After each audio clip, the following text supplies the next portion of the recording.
One खात्याचे कुंपण कोणी खाल्ले? कोट्यावधीचा खर्च केलेल्या कास पठाराची बिकट वाट पहा एक्सक्लुझिव्ह फक्त 9 TV सातारावर। सातारा जिल्ह्याचे पर्यटन स्थळ म्हणून ओळखल्या जाणाऱ्या वर्ल्ड हेरिटेज कास पठाराची अवस्था अत्यंत दयनीय झाल्याचे पाहायला मिळते। कास पठार मार्गावर जाणारा रस्ता अखेरच्या घटका मोजतोय, तर या ठिकाणी कोट्यावधी रुपये खर्च करून उभे केलेले कंपाऊंडचे खांब देखील अखेरची घटका मोजू लागले आहेत। या ठिकाणी असलेल्या खांबाची अवस्था बघितली तर या कंपाऊंडच्या खांबाचे सिमेंट पडले असून फक्त तारा उरल्या आहेत। त्यामुळे या ठिकाणी उभारण्यात आलेले खांब हे किती चांगल्या दर्जाचे असतील हे सांगण्याची गरज नाही। यामुळे वन खात्याचे कुंपण कोणी खाल्ले म्हणण्याची वेळ या ठिकाणी आलेल्या पर्यटकांवर आली आहे। पाहूयात या संदर्भात आमचे प्रतिनिधी महेश पवार यांनी घेतलेला हा खास आढावा। नमस्कार, मी सध्या आहे सातारा जिल्ह्यातलं आणि महाराष्ट्रातलं सगळ्यांचं आवडतं ठिकाण म्हणजे कास पठार। या कास पठारावर आपण आलो आहोत। तुम्ही या ठिकाणी बघू शकत असाल कास तलाव आहे आणि एकंदरीतच या कास पठाराची आत्ताची जर परिस्थिती बघितली तर अतिशय दयनीय आहे। या ठिकाणी कास पठाराचं कंपाऊंड करण्यात आलं होतं, परंतु या कंपाऊंडच्या तारा उरल्यात आणि बाकीचा भाग कुठं गेला हे शोधण्याची गरज आहे। आपल्याबरोबर ज्येष्ठ पत्रकार अजित जगताप आहेत।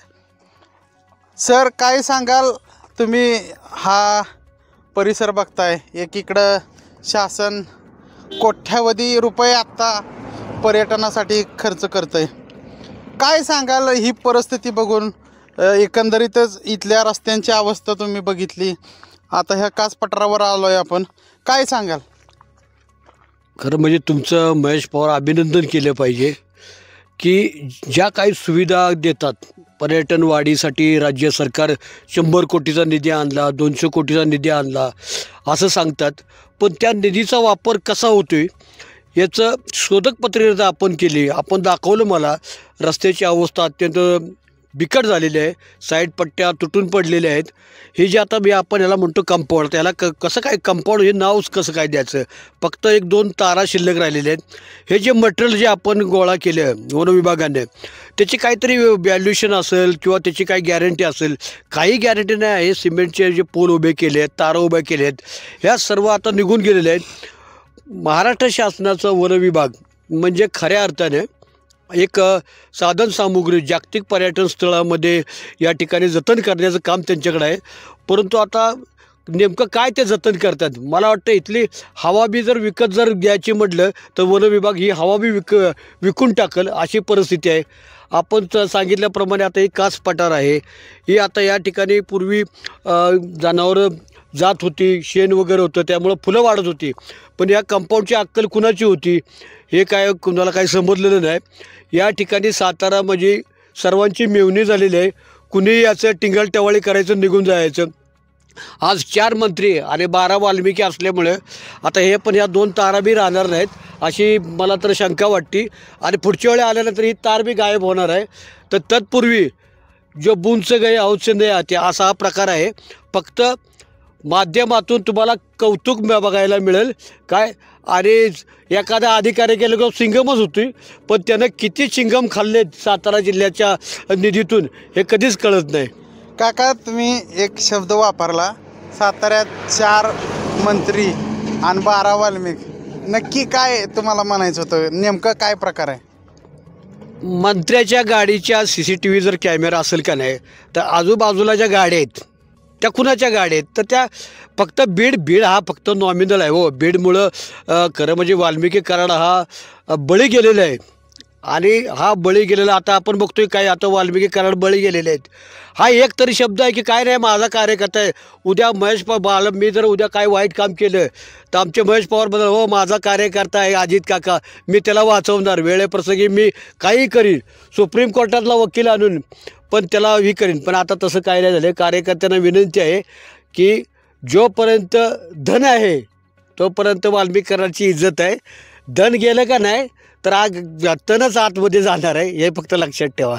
नक्कीच या ठिकाणी जर ही परिस्थिती सर तुम्ही बघितली तर एकंदरीतच मनात एक प्रश्न उभा राहतो की ज्यावेळी हे कास पठाराला कुंपण घातलं गेलं त्यावेळी पण एक वादंग उठलं होतं की कुंपण घालून कुणाच्या घशात इथलं जे निधी जाणार आहे या संदर्भात चर्चा होती, त्याबद्दल काय सांगाल?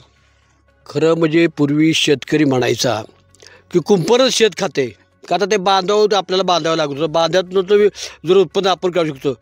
पण इथं वन खातंच कुंपण खाते हे म्हणण्याची पाळी आलेली आहे. कुणाच्या म्हणजे हे जे आता या ठिकाणी कोट्यवधी रुपये खर्च झाले असेल या खांबासाठी, तारासाठी, मजुरांसाठी, पण जे ठेकेदार आहेत त्यांच्यावरती काही कारवाई झाली का की का बाबा तू बांधलेलं आहे हे का आता असं अशा अवस्था का झाली? त्याला काळ्या यादीत ज्यांना टाकलं जातं ना त्यांना हमखास ह्या जावळी तालुक्यात कामं मिळतात. सातारा जावळी मतदारसंघामध्ये खरं म्हणजे आपले सार्वजनिक बांधकाम मंत्री शिवेंद्रराजे भोसले यांच्यावरती नितांत प्रेम सर्वजण करतात. एवढं प्रेम करतात की त्यांना म्हणजे सर्वात जास्त मताधिक्य मिळवून दिलेलं आहे. पण ते काय होते की एका बाजूला रांजण भरलेलं आहे पण खाली ठेकेदारांनी होल पाडलेले आहेत, त्यामुळे त्या रांजणातलं पाणी झिरपते. याचा बी त्यांनी आता विचार करावा. हे रांजण जे भरलेलं आहे का नाही ते रांजण काय करते, त्याने प्रत्येकाने कॉक लावलेले आहे. त्या रांजणात भरलं की प्रत्येकाने आपापलं पाणी वाटून घ्यायचं आहे. तर ही पाणी वाटप समिती आहे, पाणी म्हणजे धन, ही धन वाटप समिती आहे का नाही त्याचं एकदा आत्मचिंतन करण्याची गरज आहे. नाहीतर आता आसर कमिटी आलेली आहे, शिक्षकांची काय कामं करतात की 12 खडीप मुलांना येत नाही, पाडे येत नाहीत, काय त्या आसर कमिटीने ताशेरं ओढलेत. तशी या साताऱ्यात जर कुणी आसर कमिटी काढली तर तसे ताशेरं ओढण्यापूर्वी काय थोडी सुधारणा करावी. आता असं झालेलं आहे की पूर्वीसारखं शोधक पत्रकारिता कोण करत नाही, आता सर्व रेडीमेडचा जमाना आहे काय. पण तरीसुद्धा आपलं निसर्ग सौंदर्य आम्ही लहानपणी इथं फिरत होतो, आतमध्ये जायचो, हिंडायचो वगैरे, ती घरनं आणलेले जेवण इथं आम्ही फिरलेलं आहे. पण आता बघितलं का की लोकांनी फुलं बघूच नाही, पण फुलंसुद्धा इथं येऊ नये याची व्यवस्था वन विभाग करत आहे. काका, जर आपण एकंदरीतच बघितलं तर वन विभागाचा जो आत्ताचा जो कारभार आहे त्याबाबत अनेक लोकांच्या शंका आहेत, याकडं तुम्ही कसं बघताय? पूर्वी वन अधिकारी मला वाटते अगदी आवर्जून नाव घेण्यासारखे खूप चांगले अधिकारी होऊन गेलेले आहेत. ते फक्त ड्युटी म्हणून काम करत नव्हते, तर त्यांचा मित्र परिवार समाजाचा त्याच्यामध्ये सहभाग असावा अशा सहभागातून ते काम करत होते. आणि त्याच्यामुळं वन अधिकारी म्हणजे इथला सर्वांच्या गळ्यातला ताईत होत होता. आता मी म्हणतो की कधीच मी बघितलं की वन विभागाकडे चाललं काय योजना आलेल्या आहेत, किती फंड आलेलं आहे, आम्ही नेमकं काय करणार, लोकांचा सहभाग कसा असावा याचं काही देणं घेणं नाही. एक कसं झालेलं आहे वन विभाग आणि स्थानिक समिती. आता स्थानिक समितीमध्ये पूर्वी कसं व्हायचं, पूर्वी स्थानिक समितीमध्ये सेवानिवृत्त शिक्षक घेत होते, गावातले प्रतिष्ठित व्यक्ती होते. आता स्थानिक समितीमध्ये 5 ते घ्यावंच लागते. वाळूवाला, दारूवाला, मटकेवाला, गुंड, ज्याच्यावर क्रिमिनल केस आहेत ना तोच समितीमध्ये आलेला आहे. त्यामुळं जर राजा सिंदळकी असेल तर प्रजाला तरी काय करावं असा एक प्रकार सुरू आहे. नक्कीच काका, आपण जर बघितलं कास पठारावर येणाऱ्या पर्यटकांकडनं वन विभाग निधी गोळा करतं इथल्या ह्याच्यासाठी कामासंदर्भात. मग त्या पद्धतीने इथं कामं होत आहेत, तुम्हाला काय वाटतं? काही सुविधा नाही. मला आता असं वाटतं की मी जर घसरून पडलो, काय माझ्या डोक्याला मार लागला तर जायला व्यवस्था नाही, ॲम्ब्युलन्स नाही. हे झालं आरोग्याबाबत. पण एखादी लहान मुलाला दूध हवं आहे किंवा पाणी पाहिजे असेल प्यायला, जर पाणी पण मिळत नाही, दूध पण मिळत नाही. आणि कसं आहे की प्लॅस्टिक बंदी केलेली आहे.